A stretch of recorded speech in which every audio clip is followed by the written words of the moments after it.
A very important Q1 2022 for Verizon, and we got all the details for you here in today's video.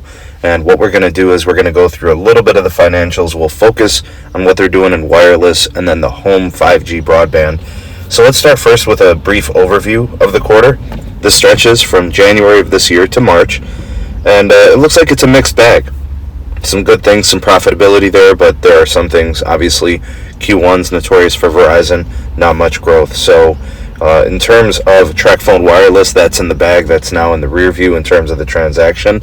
They'll be utilizing that brand for their competitive offers in prepaid. And, essentially that's going to just continue to be an issue that they work through as they integrate the business.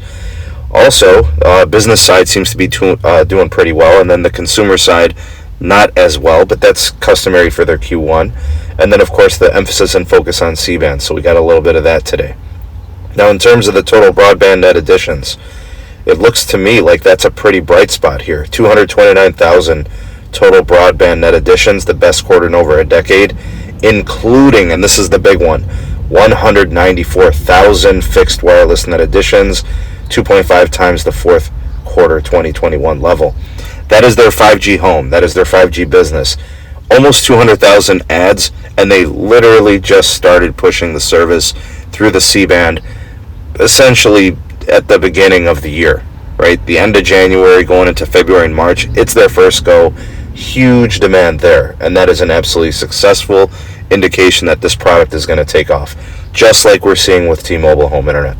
35,000 wireline net additions, 60,000 Fios internet net additions in the first quarter. So looks to me like there may have been some losses, probably some old legacy DSL stuff there. Total wireless revenues, I think at $18.3 billion, 9.5% increase year over year. Postpaid churn of 0.83. That puts them just slightly above the AT&T value. So very good metric in my estimation. But unfortunately, AT&T doing great things to keep their customers and snatching their share as well. Total wireless activations are up 11% year over year. So there's some bright spots there. For some additional information, some things you probably want to know is the consumer wireless retail postpaid churn was 0.77. So that shows you that the consumer side is very strong, people staying with the company. They did have a total phone net losses of 292,000 due to a decline in gross additions at 2% year over year. The fixed wireless net additions, really, really good for Verizon. The prepaid ARPU actually coming up just slightly at $31, almost $31. That's expected to stabilize at some point here between the TracFone and stabilization of that business. In terms of business results, service revenues increased 2.1% up to $3.1 billion. They added 395,000 wireless retail postpaid nets on the business side, including 256,000 phone net adds. So the business side doing pretty good. Looks like the consumer side, again, a tough quarter for them. First quarter always is. Verizon Business reported 82,000 fixed wireless net additions. So not only is the consumer taking to the 5G home, but the 5G business also winning for them as well. Some other things looking down the pipeline here, they do still estimate they're going to hit the 175 million pops of the 5G Ultrawide band N77. That's going to be a focus for them. So clearly, Verizon continues to focus on profitability. They continue to try to emphasize the ARPU play, in which they try to make the most money per customer and put the growth to the back burner slightly. It's always been their kind of calling card is to try to optimize their average revenue per account as opposed to just adding a bunch of accounts. They look at the high quality premium customer and they look to make their impact that way.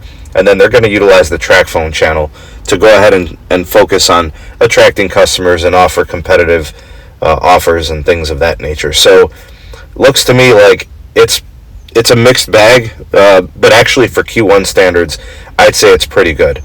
Maybe the financials will continue to hinder them as they build out and spend money on the C-band build. I think they spent somewhere in the neighborhood of a couple of $2 billion in the first quarter on C-band alone. So that continues to be an important expenditure. I don't think there's anything else relative to their business that's considered a headwind. I think that's going to be the focus. But what do you guys think? This all seems pretty standard for business operations for Verizon. Some really bright spots there with the home internet, as well as the business side. Churn rate's really good. Customers aren't leaving like people think they are. With the regular additions of 38,000 postpaid phone net adds on the consumer side, they seem pretty good to me. I wouldn't have any concerns about that. I know a lot of people predicted losses. I estimated 50 to 80,000. They came in just slightly under the 50,000 marker at 38,000. The concept of Verizon losing customers, I think, is just a little bit overblown. It is true they're not as competitive as AT&T or T-Mobile, that's for sure. But their business is humming along, and I think it's going exactly as planned. And it looks like the home internet is the spark that they needed, and it's coming. All right, so I expect more of that to continue in the future. We'll track that as the year progresses. What do you guys think of the quarter?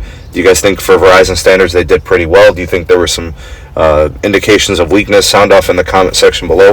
You are the voice of the people of the SMT Nation. Let your voice be heard. Thank you for taking this opportunity to watch the SMT YouTube channel. If you appreciated this video, give it a like and a share to all your favorite social media platforms. Thank you in advance for that. Also, check out some of the links in the description box. We have the SMT Patreon page. We also have the Twitter handle at SneedTech. And do check out the audio-only podcast available on all the major podcast platforms. And if you are new, have not subscribed, go ahead and hit that subscribe button and activate the bell notification icon so you never miss an upload from the SMT. We'll catch you on the next video. Peace.